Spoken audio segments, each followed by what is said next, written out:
On my 18th birthday, my dad tossed a $50 bill at me and said, "Get out.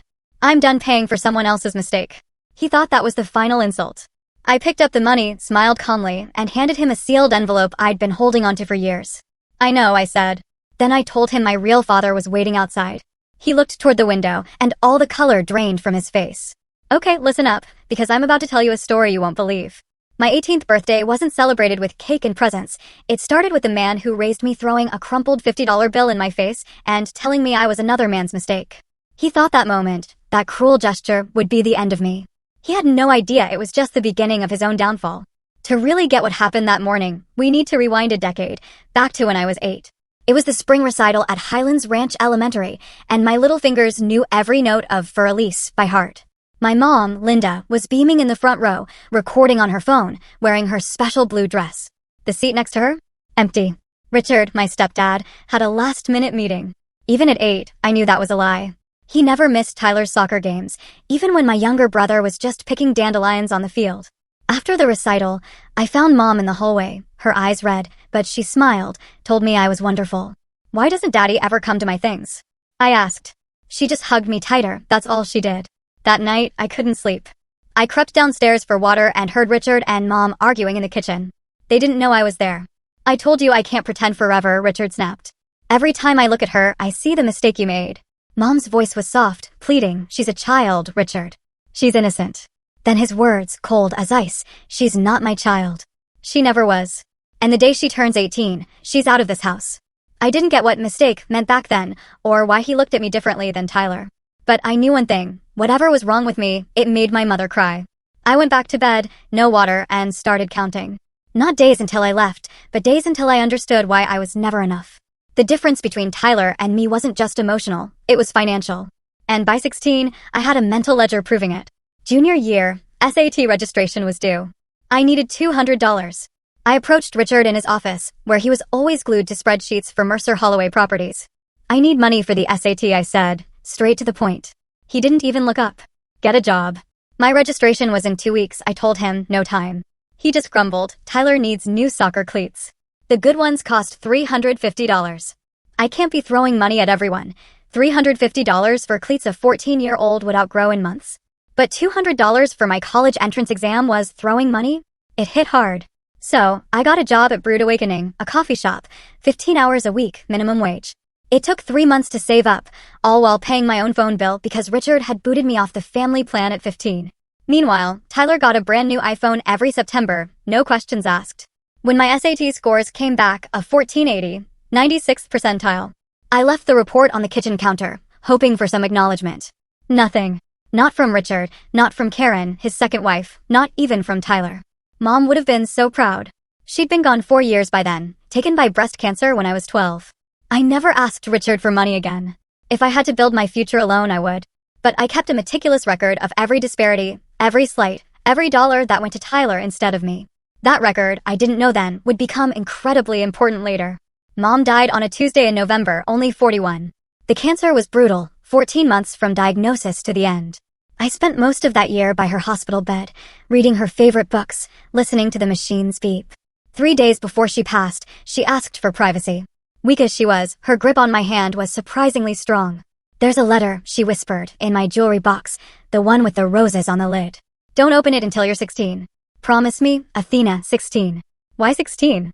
Because you'll be old enough to understand and strong enough to handle it." I promised. I would have promised her anything. She died 3 days later, with me holding her hand and Richard checking his watch in the doorway. 11 months after the funeral, Richard married Karen. Blonde, polished, eager to be Mrs. Mercer. Her first act as stepmother? Reorganizing the house. Mom's clothes to donation, books to storage. Her jewelry box almost went to the attic, but I grabbed it. "That's mine," I declared, clutching it to my chest. Karen looked at Richard. He just shrugged. "Let her keep it. It's just junk."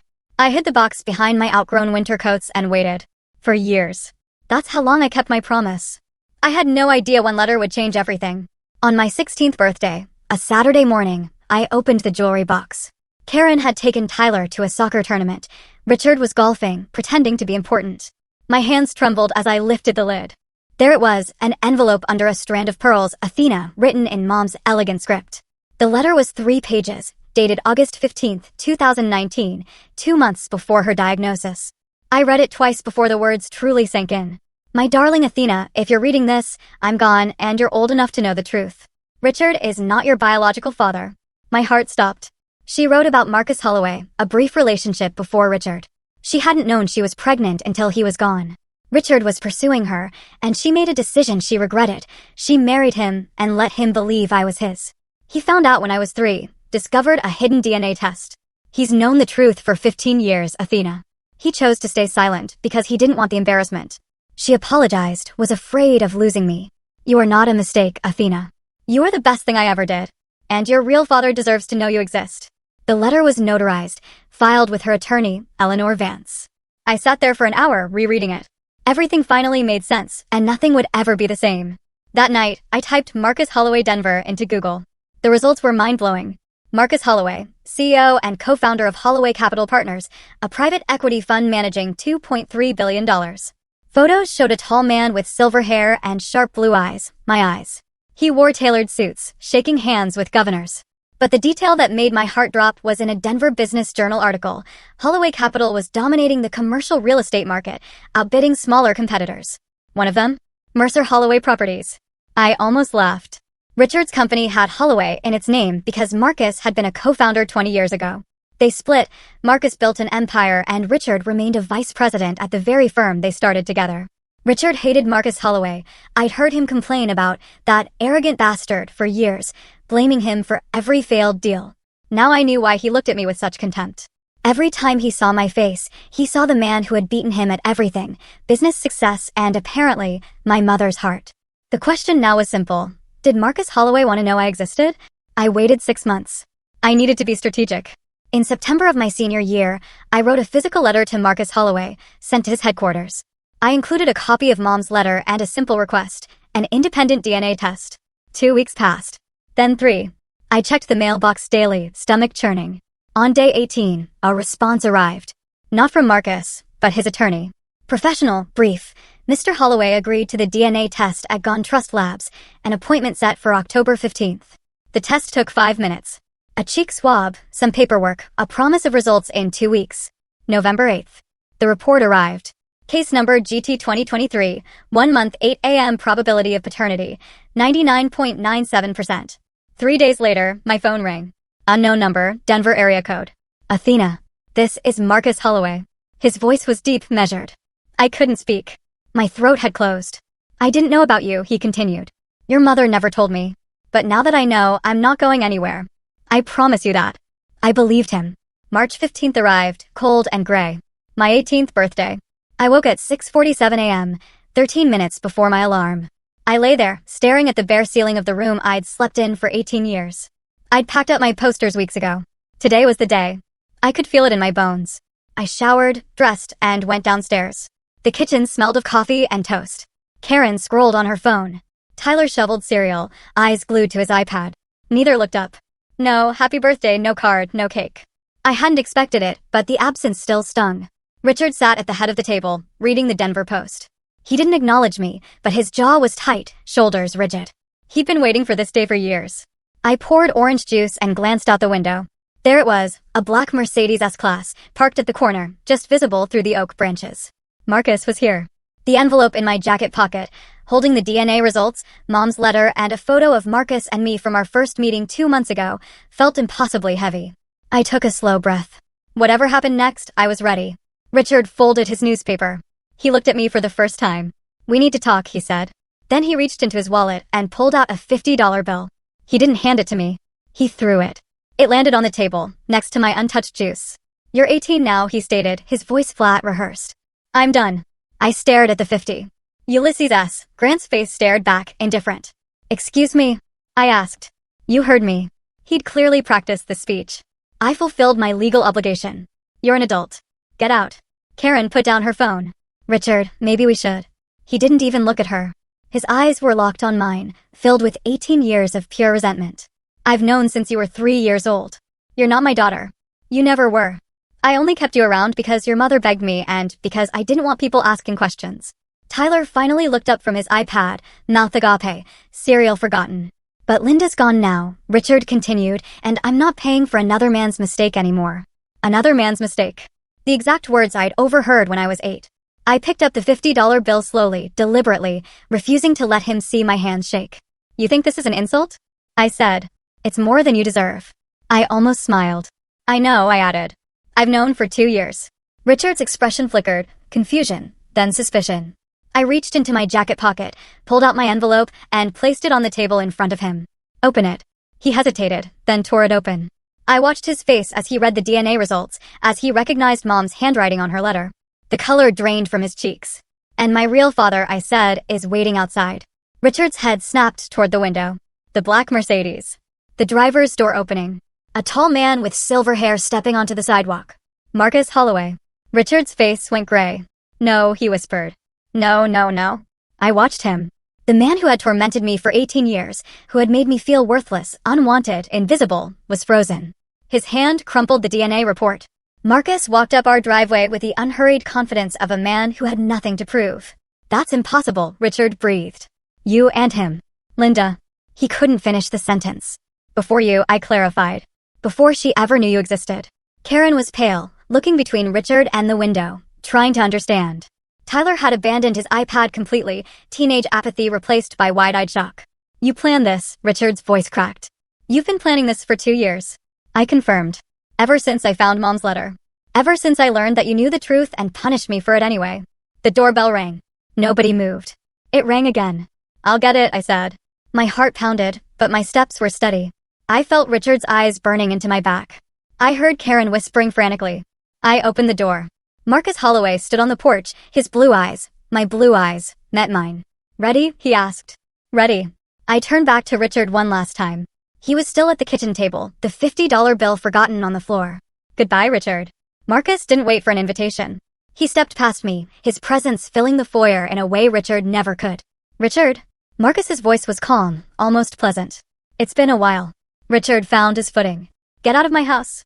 I'm here to collect my daughter, Marcus replied, the one you just threw out with a $50 bill. Marcus glanced at the crumpled money. Generous of you. She's not your. Richard stopped himself. The DNA results were still in his hand, undeniable. 99.97%, Marcus stated. Gone Trust Labs doesn't make mistakes. Neither did Linda, apparently, when she chose not to tell me. Karen finally spoke. Richard, who is this man? Marcus Holloway. Richard spat the name like poison. My former business partner. The one who's been sabotaging my deals for years. Sabotaging. Marcus raised an eyebrow. I believe the word you're looking for is outperforming. There's a difference. I stood by the door, watching the confrontation. Part of me wanted to intervene, but a larger part knew this wasn't about me. It was Richard finally facing the consequences of his cruelty. You think you've won something? Richard stepped closer, fists clenched. Taking her doesn't change anything. She's still Linda's mistake. She's still a. Marcus's voice dropped, losing its pleasant veneer. That's my daughter you're talking about. And I've spent the last 6 months learning exactly how you've treated her. The words hung in the air. I know about the SAT money you refused, Marcus continued. The phone plan you cut. The trust fund you've been draining. All of it. Richard's face went from gray to white. How? It doesn't matter how. What matters is that everything you've done to Athena will have consequences, starting today. Marcus reached into his coat and produced a manila folder. He set it on the kitchen counter in front of Karen, who flinched. Linda left Athena a trust fund, Marcus said. $180,000 to be managed by her legal guardian until she turned 18. He opened the folder. That guardian was you, Richard. Richard's joy tightened. I had every right to access those funds. Raising a child is expensive. Is it? Marcus pulled out a spreadsheet, bank statements highlighted and annotated. According to these records, you withdrew $47,000 over the past 5 years for child-rearing expenses. He looked at me. Athena, did Richard pay for your SAT registration? No. Your phone bill? No. School supplies? Clothes? Extracurriculars? I paid for everything myself, working at a coffee shop. Marcus turned back to Richard. So, where did $47,000 go? Silence. Karen's eyes darted to the spreadsheet. Not guilt, but recognition. She knew. Tyler's soccer camps. Tyler's private coaching. Tyler's endless parade of new electronics. That's embezzlement, Marcus said quietly. Under Colorado law, a trustee who misappropriates funds can be held personally liable, plus interest, plus legal fees. You can't prove. I already have. Marcus tapped the folder. My attorney, Eleanor Vance, has been reviewing these records for months. The same Eleanor Vance your wife, Linda, hired to protect Athena's interests before she died.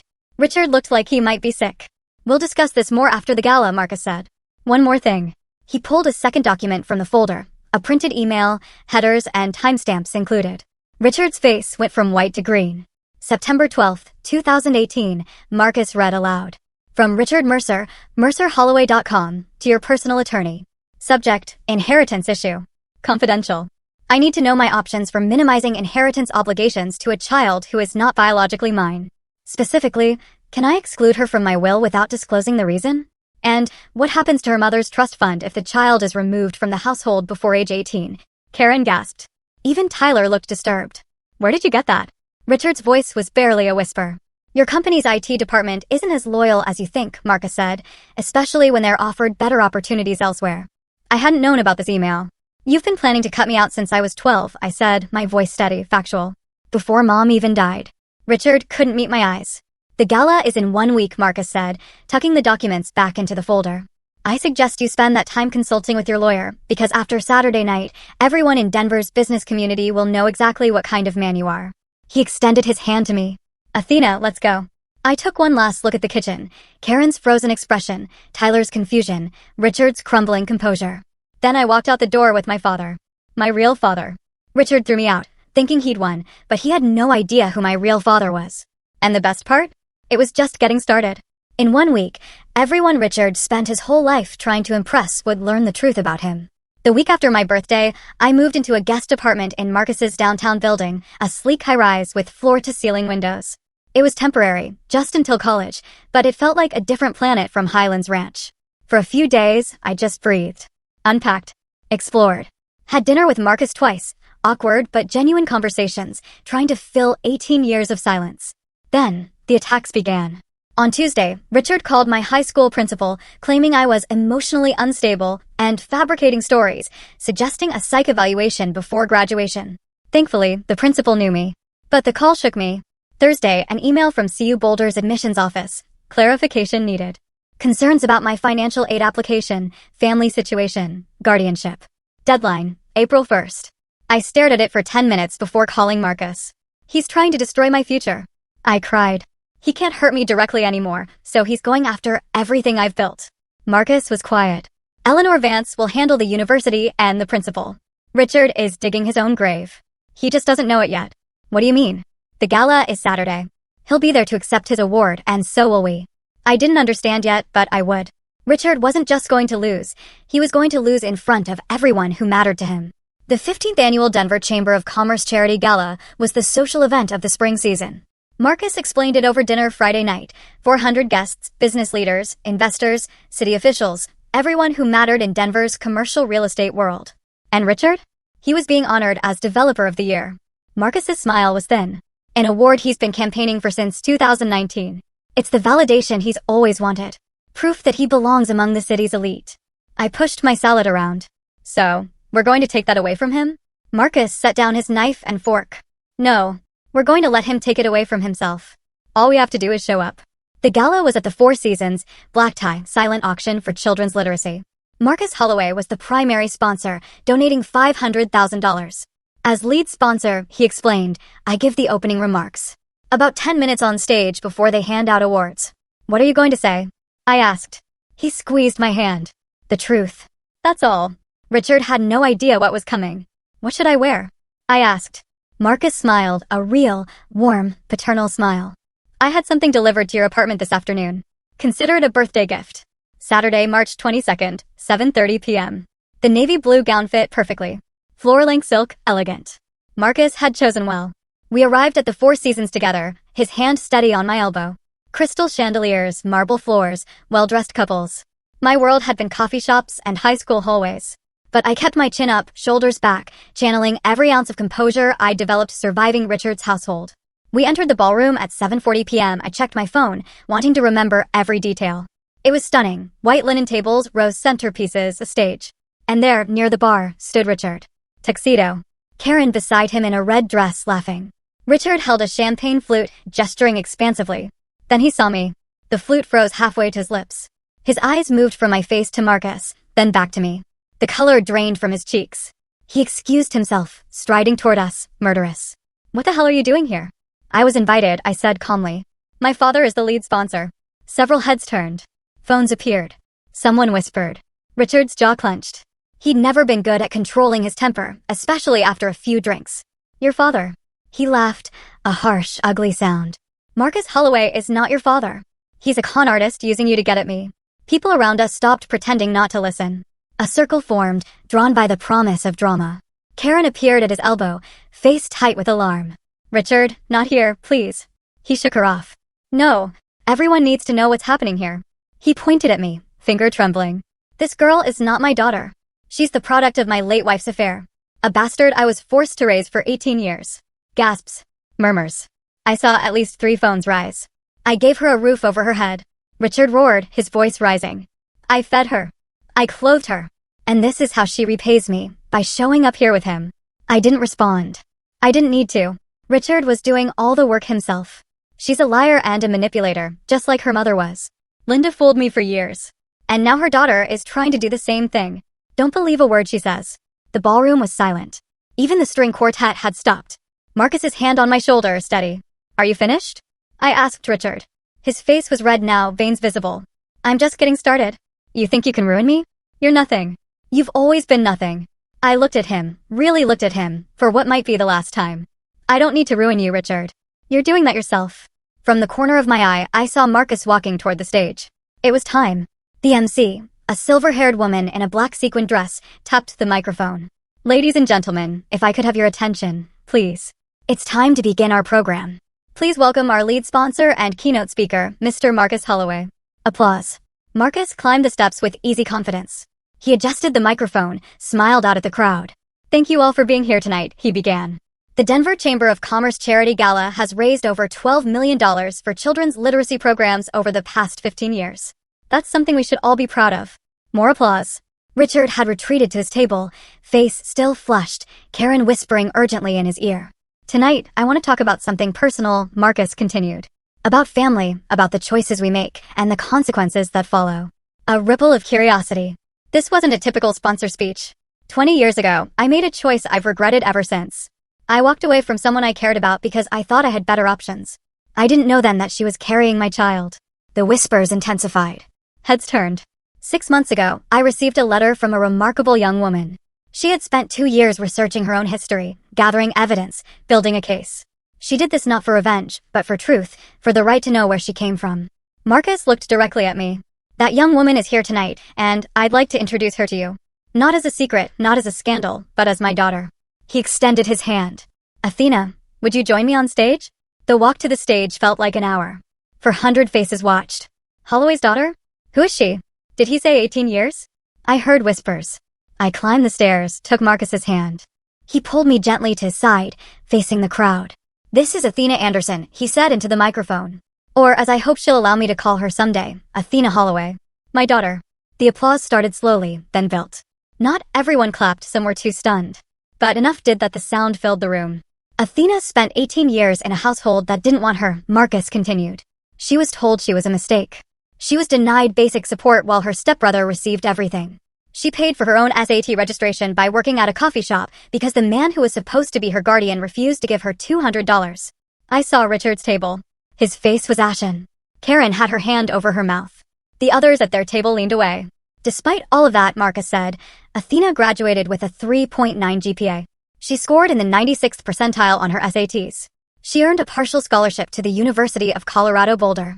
She did all of this alone, without help, without support, without anyone telling her she was worthy. He turned to me, his eyes glistening. I missed 18 years of your life, Athena. I can't get those back. But I can promise you this. From today forward, you will never be alone again. I couldn't speak, my throat was too tight. I just nodded and squeezed his hand.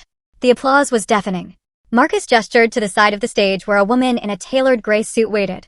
For those who might question the validity of what I've shared, allow me to introduce Eleanor Vance, senior partner at Vance and Associates. Eleanor stepped forward, commanding respect. Good evening, she said into the microphone. I have in my possession the following documents. First, a notarized letter written by Linda Anderson Mercer on August 15, 2019, attesting to Marcus Holloway's biological paternity of her daughter, Athena. Second, DNA test results from GonTrust Labs, dated November 8, 2023, confirming a 99.97% probability of paternal match between Mr. Holloway and Miss Anderson. She held up a folder, the same one Marcus had shown Richard a week ago. These documents have been authenticated and are available for legal review. There is no ambiguity here. Athena Anderson is Marcus Holloway's biological daughter. The room buzzed. I saw a reporter scribbling furiously. Phones were everywhere, recording, texting.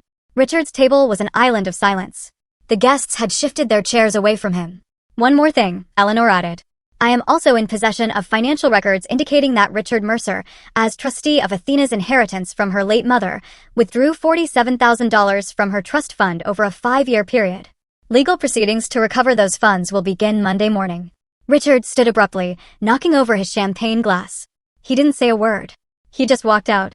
He didn't get far. About 10 steps toward the exit, someone called out, "Running away, Mercer?" He stopped, turned. His face was a mask of fury. "This is a setup," he shouted, voice cracking. "Marcus has been trying to destroy me for 20 years. He's using that girl to finish the job." The crowd shifted. Richard continued, striding back toward the stage. "The DNA test is fake.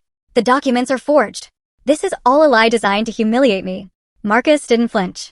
GonTrust Labs is one of the most respected facilities in the country. Are you suggesting they're part of my conspiracy? I'm suggesting you paid them off. And the letter from Linda, your own wife, is that forged too? Richard's mouth opened, then closed. He had no answer.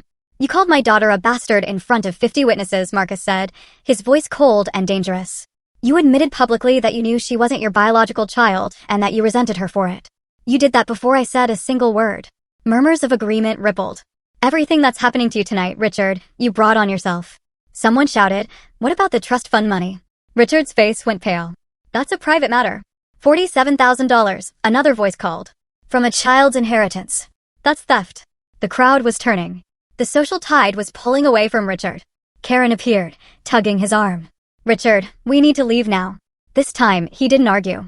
They fled through a side door, leaving their table empty. The Monday after the gala, Eleanor Vance filed suit in Denver County Court. Plaintiff, Athena Anderson. Defendant, Richard Mercer.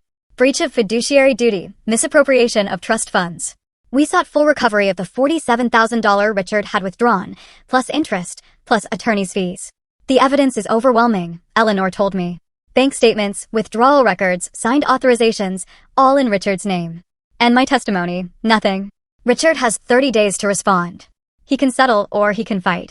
But fighting means discovery, and discovery means we get access to all his financial records. She smiled faintly. I don't think he wants that. I thought of that email Marcus had shown me. If that existed, what else was hidden? The university situation has been resolved, Eleanor continued. Your enrollment is confirmed. Relief washed over me. Thank you. Don't thank me. Thank yourself.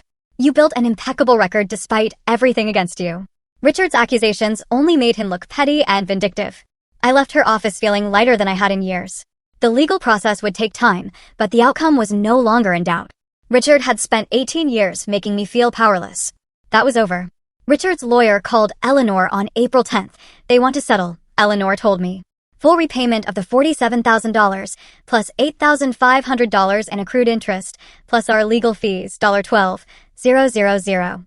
They're also agreeing to transfer the remaining balance of your mother's trust fund immediately. I did the math, over $200,000 total. $200,500 to be precise. And they're not contesting anything. No discovery, no depositions, no trial. Why? Because Richard can't afford the scrutiny. The gala was a disaster for him, professionally and personally. His partners have been distancing themselves ever since. A prolonged legal battle would only make things worse. The settlement was signed on April 15th, exactly 1 month after my 18th birthday. I didn't attend. I didn't need to see Richard's face as he wrote the check. I didn't need his apology, which, according to Eleanor, he didn't offer anyway. What I needed was closure, and that's what I got. The money was deposited 3 days later. I stared at the balance on my phone. $200,500. It wasn't about the money, not really. It was about being seen, being acknowledged, being told, finally, that what happened to me was wrong. Richard had spent 18 years treating me like I was worthless. Now he had paid, literally, for that mistake. Marcus took me to dinner that night at a quiet Italian place. I want to pay for your college, he said. All of it. Tuition, housing, books, everything. I set down my water glass. I appreciate that, but no. He looked surprised. Why not? Because I've spent 18 years proving I don't need anyone. I'm not going to start depending on someone now, even you. Athena, I'm your father. It's not dependence. It's family. I know, I reached across the table and touched his hand. And I'm grateful you're in my life. But I need to do this myself. The trust fund money, my scholarship, that's enough. More than enough. He was quiet for a moment. I could see him wrestling with it, the instinct to provide battling against his recognition that I needed autonomy. Your mother raised you well, he finally said. She did. Okay. He squeezed my hand. But if you ever need anything at all, I'm here. No strings attached. I know. We finished dinner talking about other things, his business, my college plans, an apartment I was looking at. Normal father-to-daughter conversation, or at least what I imagined it sounded like. I didn't need Marcus's money to prove I was worthy. I had already proven that, every single day for 18 years. The fallout for Richard was swift and brutal. The night of the gala, the Chamber of Commerce quietly withdrew his Developer of the Year nomination. No announcement, just an email to attendees saying due to unforeseen circumstances, the award will not be presented. But that was just the beginning. On April 10th, the same day his lawyer called to settle, Sterling Investment Group pulled out of a $12 million development project. The Sterling CEO's email, which somehow found its way to the Denver Business Journal, stated, "We cannot associate our brand with individuals whose personal conduct raises questions about ethical judgment." The article ran under the headline, "Family Scandal Casts Shadow Over Former Mercer Holloway Executive." Former, because by then, Richard was already gone. The board of directors at Mercer Holloway Properties held an emergency meeting on May 1st. The vote was unanimous. Richard would resign immediately with a modest severance and a strict non-disclosure agreement. The official press release cited personal reasons and a desire to spend more time with family. No one believed it. Within 2 months, Richard Mercer had lost his award, his biggest deal, and his career. The house in Highlands Ranch went on the market in June. Karen, apparently, decided staying in a neighborhood where everyone knew their business was unbearable. I didn't feel joy at Richard's downfall. No vindication or triumph. What I felt was something quieter, peace. For 18 years, Richard had held power over me. He controlled where I lived, what I ate, whether I felt welcome. He made me feel small, worthless, invisible. Now, the world could see who he really was, and I was finally free. Karen and Tyler were collateral damage. I didn't plan it that way, but I couldn't pretend I hadn't anticipated it.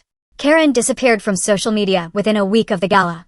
Her Instagram, where she'd posted carefully curated photos of her perfect family, went private, then vanished. I heard through acquaintances she'd stopped attending her book club, tennis, charity committees. I didn't feel sorry for her. She'd watched Richard treat me like garbage for 6 years and never said a word. Her silence made her complicit. Tyler was different. He was 14, old enough to understand, young enough that I couldn't hold him fully responsible. He'd grown up believing Richard's narrative, that I was the outsider, the problem, the reason their family wasn't perfect. 3 months after the gala, I got a text from an unknown number. "Athena, it's Tyler. I got your number from Mom's phone. I know you probably don't want to hear from me, but I wanted to say I'm sorry. I didn't know how bad things were for you. I should have paid attention. I should have said something." I stared at the message. Part of me wanted to respond immediately, to tell him it was okay to rebuild. But another part, the part that had spent 18 years being invisible, needed more time. I typed back, "Thank you for reaching out. I'm not ready to talk yet, but I appreciate you saying this." He replied, "I understand. Whenever you're ready, if you're ever ready." I saved his number, but didn't add him to my contacts. Maybe someday, but not today. In August, I moved to Boulder. My apartment was small, a 1-bedroom near campus, with a view of the Flatirons from the kitchen window. I furnished it with secondhand finds, a blue couch, a wooden desk, a bed frame that squeaked. It was perfect. The trust fund money sat in a savings account. I used it for tuition and rent, budgeting carefully so it would last all 4 years. My scholarship covered the rest. I didn't touch a penny of Marcus's money. I didn't need to. Classes started the last week of August. Business major, communications minor. My professors were demanding, my course load heavy, but I thrived in ways I never had in high school. For the first time, I was surrounded by people who didn't know my history, who judged me only by what I showed them. I got a part-time job at a small real estate firm downtown, not Marcus's company, nothing connected to Richard. Just a local agency needing someone to answer phones. The pay was modest, but the experience was invaluable. Marcus visited once a month, always on a Sunday. We'd have brunch on Pearl Street, talking about classes, work, the slow process of getting to know each other. He never pushed. Never tried to buy my affection. He just showed up, consistently, the way a father should. By October, I'd made friends. By November, I'd started dating Jake, a guy from my economics class, a Colorado native with an easy laugh and zero knowledge of my complicated past. I didn't tell him about Richard, or the gala, or the lawsuit. Not yet. That story belonged to my past, and I was building something new. For the first time in 18 years, I woke up every morning without dread. I woke up with hope. 6 months after the gala, Richard sent me an email. I almost deleted it. His name in my inbox felt like a violation, a reminder of everything I'd worked to leave behind. But curiosity won out. Athena, I know I have no right to contact you, but I've had time to think about what happened, and I realize I owe you an explanation. Maybe even an apology. I'd like to talk if you're willing. Richard. No, dear. No, sincerely. No acknowledgement of the specific harm he'd caused. Just a vague gesture towards reconciliation, as if 18 years of cruelty could be erased with a single email. I didn't respond directly. Instead, I called Eleanor Vance. I want to send him a message through your office, I said. Something official. Something final. She understood immediately. The letter was sent 3 days later, on Vance and Associates letterhead. Mr. Mercer, Ms. Anderson has received your communication dated September 22nd. She has asked me to convey the following response. You had 18 years to treat me with basic human decency. You chose not to. You knew the truth about my parentage and used it as justification for neglect and emotional abuse. You stole from my inheritance. You attempted to sabotage my education and my future. I am not interested in your explanations or your apologies. I do not wish to have any further contact with you. This is not revenge. This is a boundary. Please do not attempt to reach me again. Athena Anderson. Richard never responded. I don't know if he was angry, hurt, or relieved. I didn't care. Some people deserve second chances. Richard wasn't one of them. Forgiveness doesn't mean letting someone back into your life to hurt you again. Sometimes, forgiveness just means letting go and walking away. Building a relationship with Marcus was like learning a new language. We had the basics, shared DNA, shared features, a shared desire to connect. But fluency would take years. Our monthly brunches became a ritual. He'd drive from Denver on Sunday mornings, always arriving at exactly 10 a.m. We'd order the same things, avocado toast for me, eggs Benedict for him, and talk about everything and nothing. Some days were easy. We'd discuss his latest deal or my exams, laughing, discovering shared interests. He loved jazz. So did I. He hated cilantro. So did I. Small things, but they added up. Other days were harder. Silences stretched too long. Questions had no good answers. How do you summarize 18 years of absence? How do you grieve a relationship that never existed? I'm not trying to replace the time we lost, Marcus told me once, stirring his coffee. I know that's impossible. I just want to be here for whatever comes next. That's enough, I said. And I meant it. On my 19th birthday, Marcus drove to Boulder with a small cake and a card. No extravagant gifts, no grand gestures. Just the two of us in my tiny apartment, eating chocolate cake and watching the sunset paint the Flatirons pink and gold. Happy birthday, Athena, he said. Thanks, Dad. It was the first time I'd called him that. His eyes glistened, but he didn't make a big deal of it. Neither did I. Some things don't need words. Looking back, I sometimes wonder what would have happened if I'd never found that letter. If I'd never reached out to Marcus. If I'd just accepted Richard's $50 and disappeared, another forgotten child of a broken home. But I did find the letter. I did reach out. And everything changed. Here's what I learned from 18 years of being invisible. First, your worth is not determined by how others treat you. Richard saw me as a mistake, a burden, a reminder of his wife's betrayal. But his perception was never my reality. I was always more than what he saw. Second, boundaries are not selfish. They're essential. Cutting Richard out of my life wasn't revenge. It was self-preservation. I don't owe anyone access to my peace. Third, family is not just blood. It's the people who show up for you, who choose you, who love you without conditions. Marcus and I share DNA, but what makes him my father is the effort he puts in every single day. I'm a sophomore now, studying business and dreaming of starting my own real estate company someday. Not to compete with Richard or Marcus, just to prove to myself that I can build something from nothing. Because that's what I've always done. If you're watching this and you've ever felt overlooked, undervalued, or invisible, I see you. Your story isn't over. The people who dismissed you don't get to write your ending. You do. Thank you for staying until the end of my story. Now, I want to ask you, if you were me, would you have responded to Richard's email? Comment yes if you would have given him a chance, or no if you agree with my decision. And please, subscribe and hit that notification bell so you don't miss the next story. I'll see you in the next one. Take care of yourselves.